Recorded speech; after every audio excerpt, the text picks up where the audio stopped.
अर्थशास्त्री और भाजपा के राष्ट्रीय प्रवक्ता संजू वर्मा ने कहा, प्रधानमंत्री नरेंद्र मोदी और राष्ट्रपति डोनाल्ड ट्रंप व्हाइट हाउस के ओवल ऑफिस में मिले, जहां उन्होंने संयुक्त प्रेस कॉन्फ्रेंस को संबोधित किया। दोनों नेताओं के बीच व्यक्तिगत मित्रता और आपसी समझ स्पष्ट रूप से नजर आई। कहा जाता है, विदेश नीति मखमल के दस्ताने में लोहा मुट्ठी की तरह उनकी है, लेकिन इसके साथ ही उस व्यक्तिगत करिश्मे पर भी निर्भर करती है जिसे एक नेता वार्ता की मेज पर लेकर आता है। और यह कहने की जरूरत नहीं कि प्रधानमंत्री नरेंद्र मोदी ने अपनी शख्सियत के बल पर वैश्विक नेताओं के बीच अपनी अलग पहचान बनाई है। Prime Minister Narendra Modi and President Donald Trump met up at the Oval Office at the White House, addressed a joint press conference. The personal camaraderie and personal bonding between the two leaders stood out and shone through. They say foreign policy is about an iron fist in a velvet glove.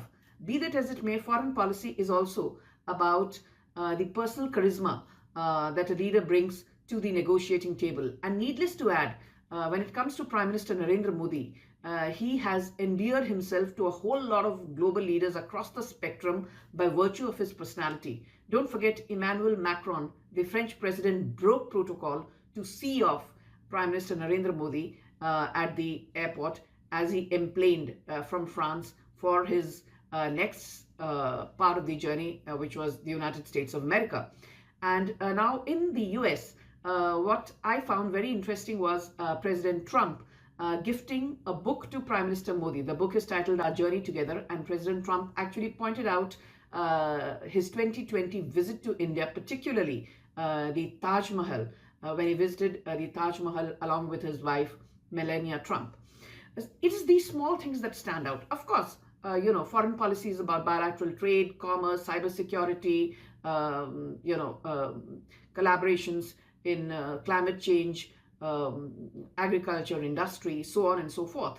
But the most important thing is that Prime Minister Narendra Modi stands for India first. Similarly, Donald Trump stands for America first.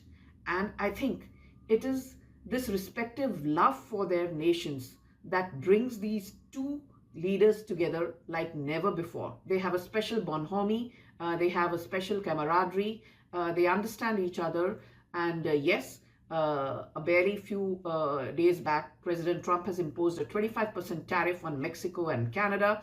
Don't forget, this comes on the back of a 10% tariff that already is in place. When it comes to India, what will be the Trump dispensation strategy? Without jumping the gun, let's not forget one very important thing which nobody seems to be talking of. Brent crude prices were in the region of $82 a barrel before Trump took charge, before his oath-taking ceremony, and Brent crude prices have since fallen to about $74.5, $74.6 a barrel. So there has been a steep fall in Brent crude prices, and don't forget, every $10 drop in Brent crude prices leads to a 40 to 50% fall in inflation in India, a 65 to 70% fall in current account deficit, and 80 to 95, 100 basis point perhaps fall in trade deficit. So a fall in Brent crude prices, given that India imports more than 83% of its crude requirements, is a very big positive.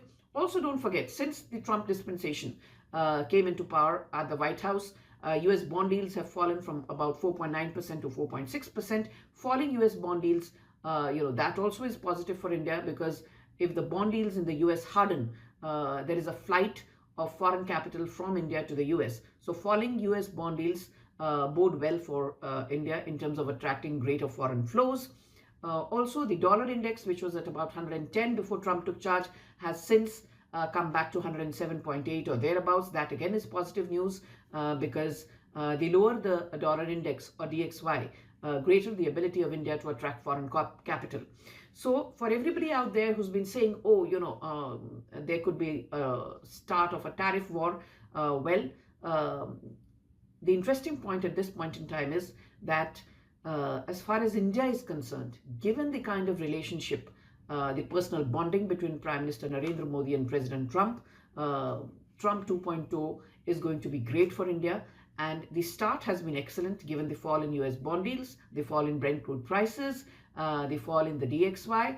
And most importantly, I think On a lighter note, when asked about Bangladesh, President Trump pointed towards Prime Minister Modi at the joint press conference and said, "I leave Bangladesh to PM Modi." These are small gestures.